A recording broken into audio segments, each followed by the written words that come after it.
Hello and welcome. If you're learning German, one of the first things you need to master is how to be polite. In German culture, politeness is not just a bonus, it's expected. Today, I'll teach you how to sound respectful, natural, and culturally appropriate in everyday German situations, even as a beginner. Let's begin. In English, you always use the word you, but in German, there are two forms, du and sie. This is critical.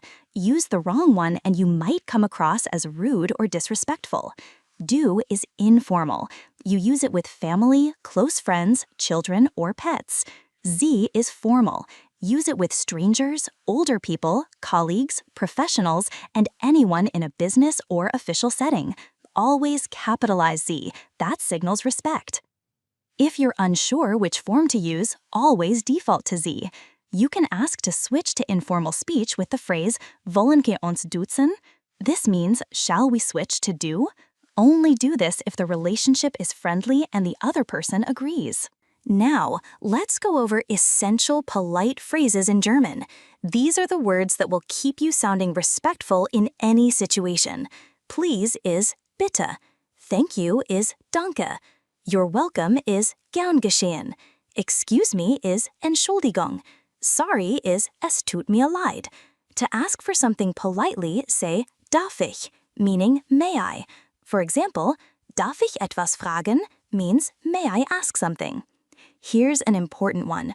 If you want to ask someone for help, say könnten Sie mir bitte helfen? This means could you please help me? It includes the formal Sie, the word bitte for politeness, and a respectful verb form. Learn this structure. Use it often.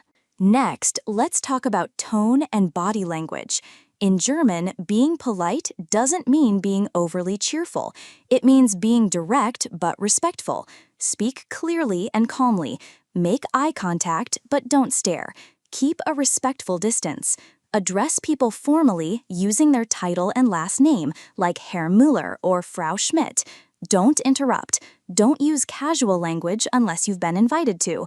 And avoid too many jokes or smiles. These can seem insincere or unprofessional. Now, let's talk about writing.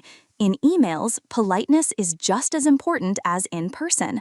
Always start with sehr geehrte Herr or sehr geehrte Frau, plus the person's last name. Never use their first name unless you've been told it's okay. Here's a formal email template. Avoid emojis, exclamation marks, or slang. Keep it clean and respectful. Let's practice a simple, polite conversation in a bakery. Here's how it sounds. Guten Morgen. Ich hätte gern ein Brötchen, bitte. Natürlich. Sonst noch etwas? Nein, danke. Das ist alles. Das macht 1,50 € bitte. Hier, bitte. Einen schönen Tag noch. Ihnen auch. Danke. That's a polite, respectful exchange using the right tone, vocabulary, and structure. Practice it until it feels natural.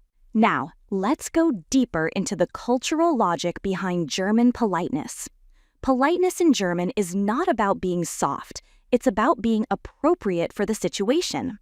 Germans value precision, clarity, and efficiency. That means they expect structure in how you speak, especially in professional or public settings. Being too casual too quickly is seen as naive or disrespectful. In English, small talk often plays a role in softening interactions.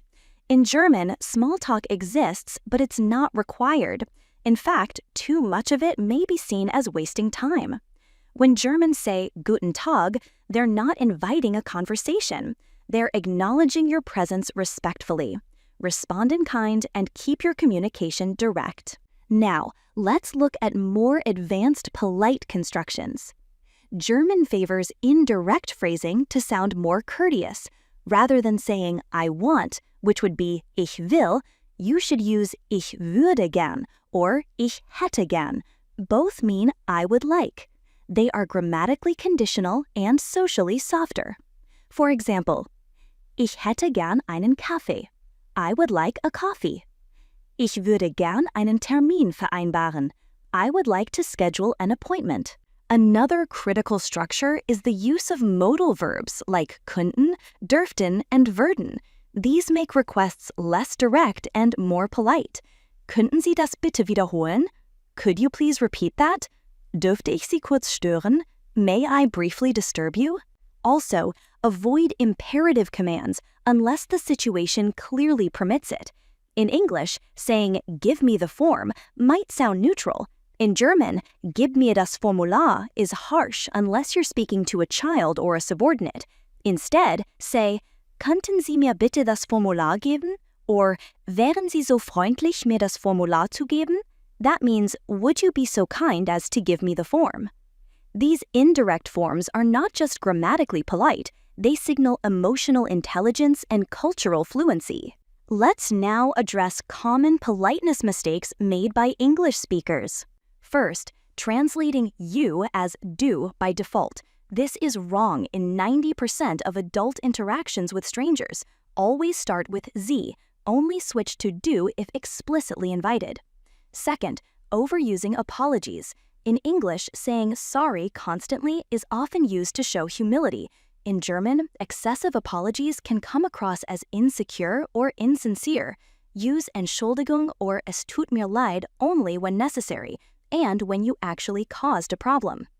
Third, misuse of filler words. English speakers often say like, or you know. In German, these can break the flow or make you sound unprepared. If you need a second to think, say also, or simply pause. Silence in German speech is acceptable. What matters is what you say, not how fast you say it. Fourth, misunderstanding the role of titles. Germans take professional titles seriously. If someone has a doctorate or academic title, use it. Say Herr Dr. Schmidt or Frau Professorin Maya. Dropping the title can be seen as disrespectful in formal contexts. Lastly, the closing of conversations. Don't just walk away or end abruptly. End with a polite phrase. Examples include Vielen Dank für Ihre Zeit. Thank you for your time. Es war mir ein Vergnügen. Or simply Auf Wiedersehen.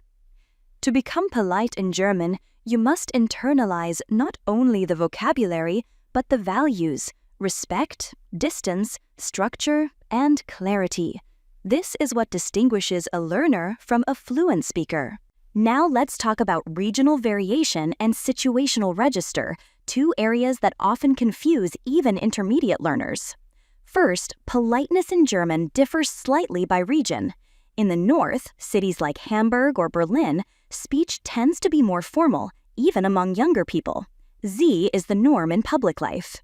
In the south, especially in Bavaria or Austria, you may encounter informal phrasing earlier in social contexts, but this does not mean the formality rules vanish.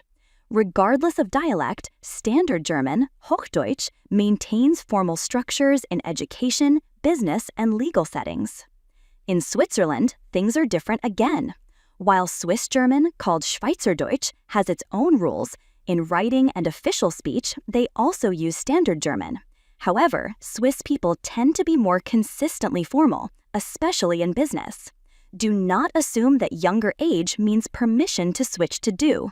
Always observe how others address each other and mirror that level of formality. Now let's shift to the workplace. Here, politeness is protocol.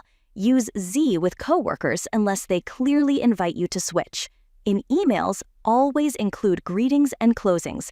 Never start a message without Sehr geehrte Damen und Herren or Guten Tag. Never end without Mit freundlichen Grüßen. Being too informal in a professional setting is interpreted not as friendliness, but as unprofessionalism. Furthermore, Germans don't appreciate overpromising or vague politeness. If you say you'll do something, you are expected to follow through. For example, saying Ich melde mich später means you will get back to them. If you don't, it's considered rude or unreliable. Pay close attention to register. Register refers to how formal or informal your language is. Switching registers inappropriately, like using slang in a business meeting, can damage your credibility. It's better to stay slightly too formal than risk being perceived as disrespectful. Only lower your level of formality if the context clearly supports it and others have already done so. Finally, remember this principle. Clarity is politeness in German. Don't try to be vague or evasive. It's not seen as diplomatic. It's seen as unclear or dishonest. State what you mean, but frame it respectfully. For instance, instead of saying maybe to soften a refusal, say, Ich denke, das wird schwierig. I think that will be difficult. This is polite but direct. Learning German politeness is about more than memorizing phrases.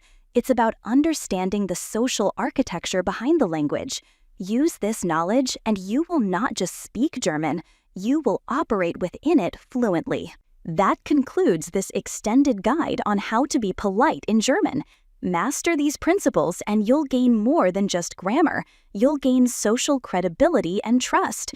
Check the description for a downloadable summary of everything we covered today, including advanced phrasing templates. Subscribe for more high-precision language breakdowns. Until next time.